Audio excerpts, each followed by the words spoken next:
Today's amazing journey takes us to the historic parish of St. Thomas. In today's video, we explore the history of one of the first colonial houses to be built on the island. But first, I had to stop at the yallahs pond and taste the water out of curiosity. Yeah guys, this tastes like acid. Seriously. While my goal is finding and exploring our abandoned and historical places of interest and bringing our forgotten, ignored, or unknown history to the public, I take extra precautions during exploring, endeavoring always to leave everything as I find them.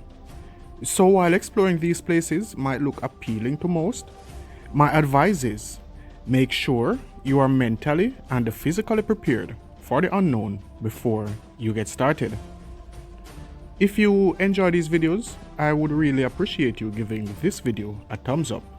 It is most helpful in enabling me to continue sharing my discoveries with you.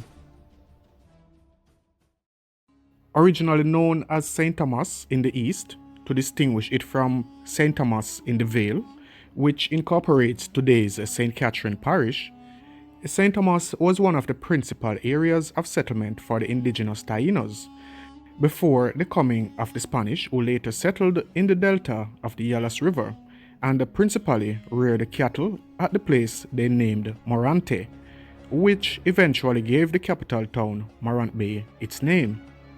St. Thomas boasts some unique physical features and cultural practices that remain fascinating for non-locals of the parish.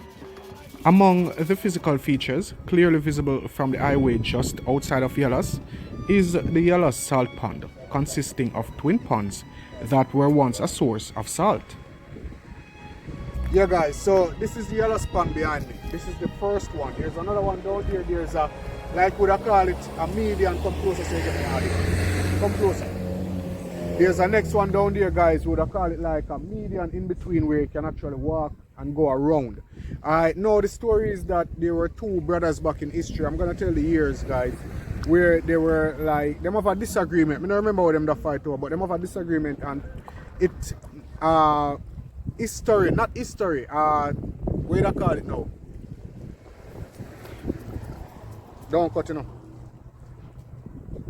Folktale has it that they were actually in a disagreement, and that is the reason why this was actually split off from the sea and it's split in two, because it was land, and that's why water there here right now.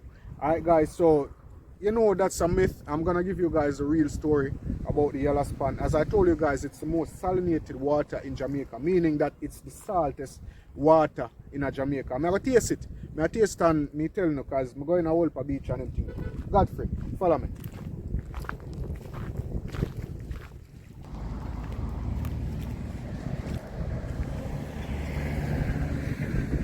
Yeah guys, this tastes like acid. Seriously. This tastes like acid. Godfrey, taste it. John on my farm. Yeah, man, taste it, man. Cause me eat fish out already, you know, so nothing wrong as you say. You know. Just put your finger in and taste your finger. Tastes like acid, bro. Touch mud. It rougher than all the sea water, man. Salt. Yeah, man, rougher than the sea water, honestly. Really salt. Yeah, really salt. Their existence remains a source of mystery and speculation. But it is believed that during the earthquake of 1692, the land where the ponds are now sank, leaving pockets of seawater almost completely enclosed by land. Due to evaporation, the water in the pond is extremely saline and can be 5 times saltier than seawater. Local legend has more than one explanation for the origin of the ponds. One such legend says the ponds were created after a dispute between two brothers who were in love with the same woman. One brother married her, but he discovered that she was unfaithful by sleeping with the other brother. He cried himself to death. His tears created 2 salt puddles that grew and drowned both wife and his brother. Guys, if you want to hear the true story about the salt pond, let me know in the comment section down below. I'll be sure to create a video about that. With the coming of the English, the land use pattern changed from cattle rearing to the growing of indigo, but that too later gave way to sugar and a variety of other crops, including citrus. The parish is otherwise very mountainous, with ranges running from the neighbouring St. Andrew, of which the Blue Mountains form its northern border. The three main rivers are the Yallahs, the Morant, and the Plantain Garden rivers. The first two running southwards to the ocean, while the latter runs from west to east. And the Plantain Garden River literally defies physics. It's the only river in Jamaica that actually runs from west to east. The parish is situated at the eastern extremity of the island, with Morant Point being the easternmost tip. It is marked by the Morant Point lighthouse, a 100-foot structure built in 1841 by the Crews, who were part of a contingent of free Africans who were brought to Jamaica after emancipation, and who later settled in Morant Bay and along the Plantain Garden River. I hear about it, I'm a search it, and trust me peeps, it wasn't a normal search to find this. Yeah.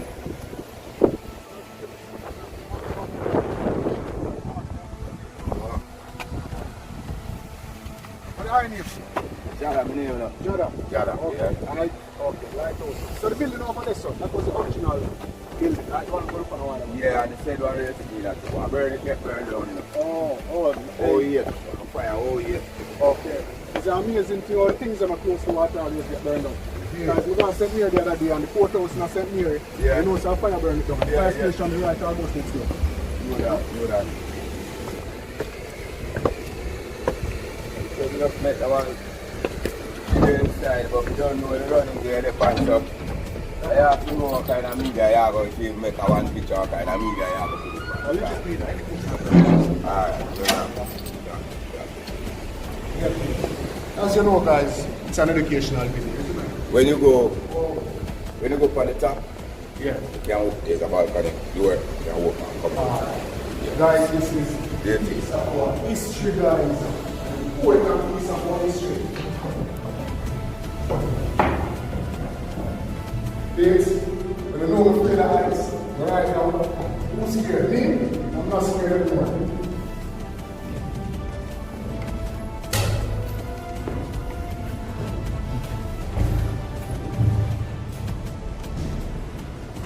I mean, friend?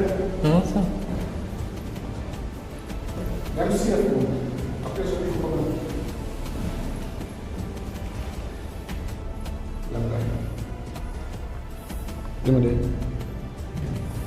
Yeah, guys, so that obviously is the center, the battery that works the light on the lighthouse.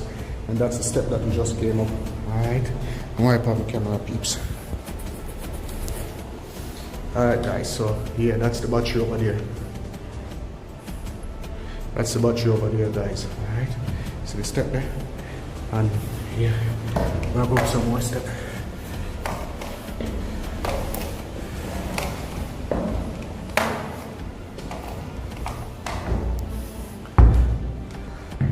Yeah, peeps.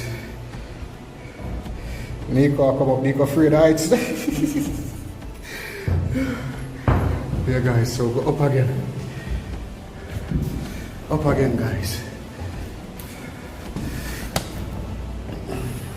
Guys, I'm afraid, like, I feel like the lighthouse a shake, peeps. I'm go up and see from the top floor of this, guys. I'm afraid right now, I swear. And I know I'm afraid of heights, you know what I said? But I have to go up there, sir. The Crews were not the first imports to St. Thomas, though. Early in the English colonial period, a contingent of 1,600 colonists from the island of Nevis, led by Major Luke Stokes and his family, responded to an invitation for settlers shortly after the English conquest and settled in the Morant Bay area as early as 1656. While most of those settlers died from tropical fevers, the survivors established sugar plantations, and many, including the Stokes children, became very wealthy. The ruins of the two great houses they constructed at Stokes Hall and Stokesfield near today's Golden Grove represent the oldest foundation of a house in Jamaica from the English period. Luke Stokes, the governor of Nevis, invaded the extreme southeast corner of Jamaica and drove out the Spanish in 1656. The Spanish called the area Hato de Marante, or Ranch of Marant. Luke Stokes, along with 1,600 other settlers, were the first Englishmen to Jamaica. He later called the area Stokesfield. The area is part of the Plantain Garden River and the Negro River Delta, and is the most fertile area in Jamaica due to the periodic flooding by the river.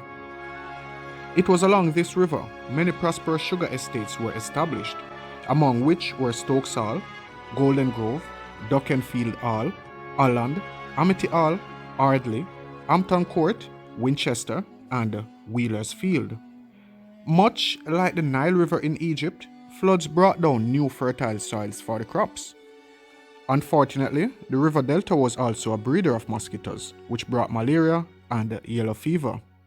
Luke Stokes, his wife, and 2/3 of the settlers died within a couple of years. The remaining settlers moved to higher ground, which they called Stokes Hall. Stokes Hall was adjacent to the road that passed from Kingston through Port Morant and onto the estates at the mouth of the Plantain Garden River, Holland Bay. Up until the mid-1800s, Port Morant was one of the most important sugar shipping ports in Jamaica. But with the decline of King Sugar due to the slave emancipation, it became the small fishing village it is today. Stokes Hall Great House in historical documents is referred to Stokes Hall Slave House because it was built by slaves brought from Nevis by Luke Stokes. It is one of the oldest English ruins on the island of Jamaica and built by Luke Stokes' children. Like many early great houses in Jamaica, it was built more like a fortress than a house. Gun holes are still evident in the building walls. In 1840, the Stokes Hall and the adjacent Hampton Court sugar estates were owned by Alexander Donaldson and consisted of 1,443 acres. An earthquake destroyed the great house in 1907. The road up the hill was called the Negro House Road because it was lined with slave houses. Today, the view from Stokes Hall Great House is spectacular. At the east and south is the extensive river delta, covered with sugarcane with the Duckenfield Hall sugar mill in the distance. To the north, the Blue Mountains made up the skyline. The ruins of the Great House consist of 3 remaining towers, the foundations of the kitchen outhouse and a water tank. The house is made of concreted rock rubble faced with dressed stone. Evidence of a stucco coating remains in some areas. Although there is some fancy archwork on the outside windows and doors, the lintels are really made of timber. Ruins of the 2 great houses they constructed at Stokes Hall and Stokesfield near today's Golden Grove represent the oldest foundation houses in Jamaica from the English period. The findings are getting larger and larger by the minute. So first, you know we always do a walk around first before we go inside, don't?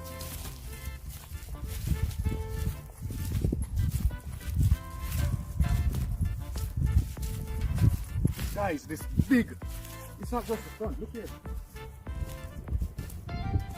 See what I tell you? Guys, remember I told you that the Colbeck Castle and the Stokes Hall Great House are one and the same, like them have something in common. You know, look here, please. It was built like a castle.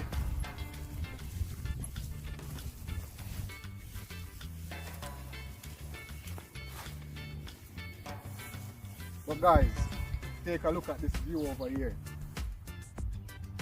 Isn't that a beautiful view? Yeah? This is something down here, sir. Please come. Alright guys, so I'm going at the building and see inside of the building. Come in, Nevis. Stay close so you can get my hand. Hold the camera.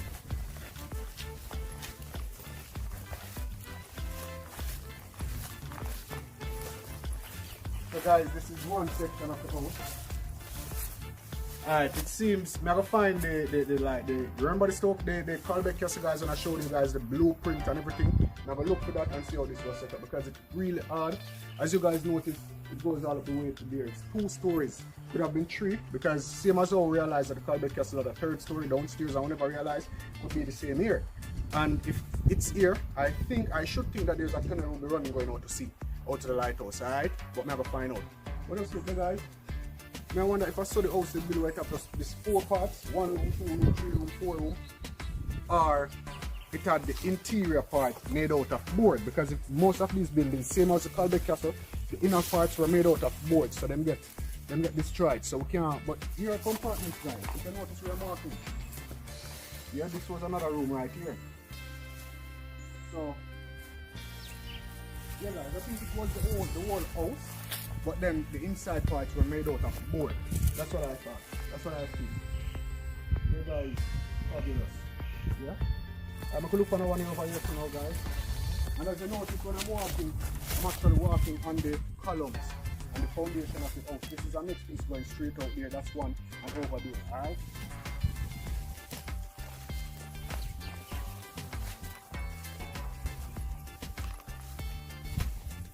See, left my key in my car. Nick,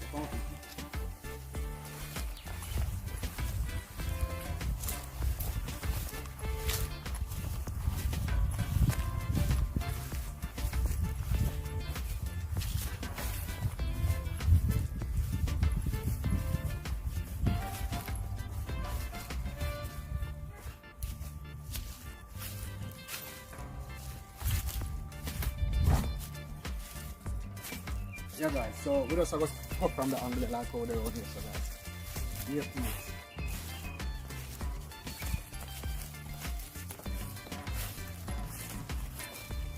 And again, this place is fairly well kept. Alright? Yeah, I can't get them down. And if you notice, here they have, it seems as if they had used some form of a concrete material right there, and the board is still there, guys. And that's over 100 years old, maybe over 200 years old. Alright, here we go again. The board is still here. Come here with the camera. Let me show them this.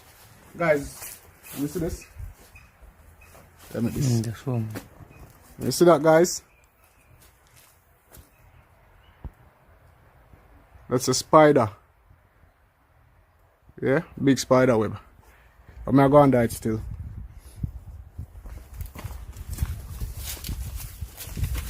Yeah, guys. Here I'm seeing some windows in this part of the house from outside. I see them, I wonder what them for. Those small places right here. Alright, I'm not sure what that for. Could be somewhere for board or something to be inserted, but I don't think so.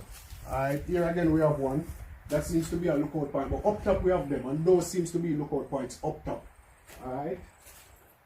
Yeah, guys, and we have one more of them thing right down here, so again, I'm not sure what these are for. Could be for stairs to go upstairs. So one more here, guys. It seems that board is somewhere to insert board. So it seems like the top floor was actually, the board was inserted into those columns to hold them, because one more there right there to peeps. One there, so one there, so one there, so. So what else could this be? I'm not sure. You know? So I could take a look over next time. I'm not go back on that. Okay, no, yes. Yeah, peeps. So we look over that side here. And the board is still here, guys. You know how much years out about this?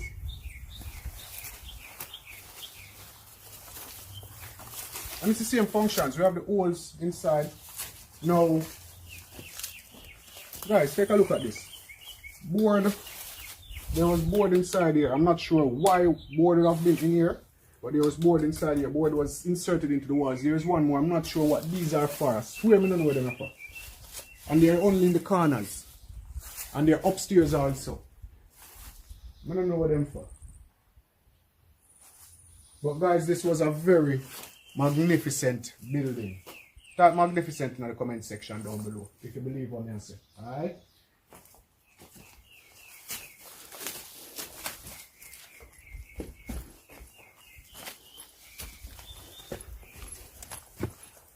Now guys, we're gonna take a look at this. I'm not sure what sort of I'm not sure what this structure is, but we'll take a look and start finding it.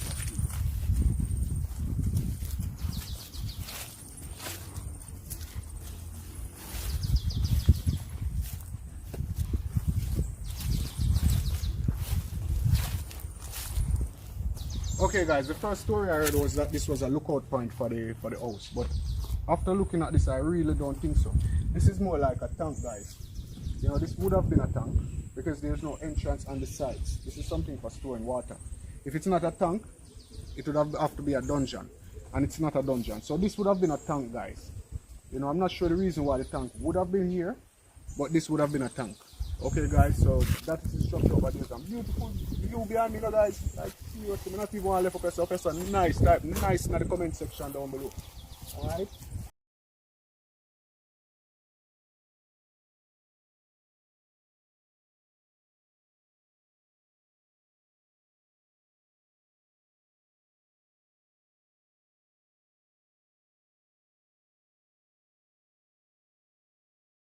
Magnificent.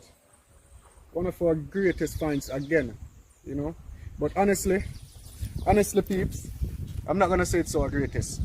Colbeck Castle still holds that record. If you don't believe me, type that in the comment section down below. Alright? But this is fantastic. This is great. You know?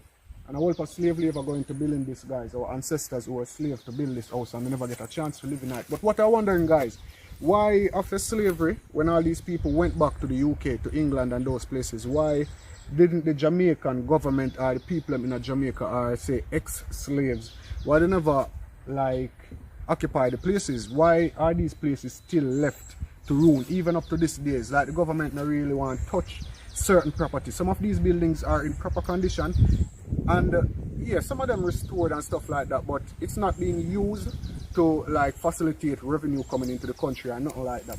I'm not sure why, if these buildings are condemned by the Jamaican government or what, but we need to look into that, guys. So Ruins of the two great houses they constructed at Stokes Hall and Stokesfield near today's Golden Grove represent the oldest foundation houses in Jamaica from the English period. Guys, if you found this video interesting or intriguing, please let me know in the comment section down below. As you know, this is a refix from a video that was done almost 3 years ago. But as I had promised in those videos, once I get new information, I will give you that new information. Thanks again, guys. Y'all stay blessed.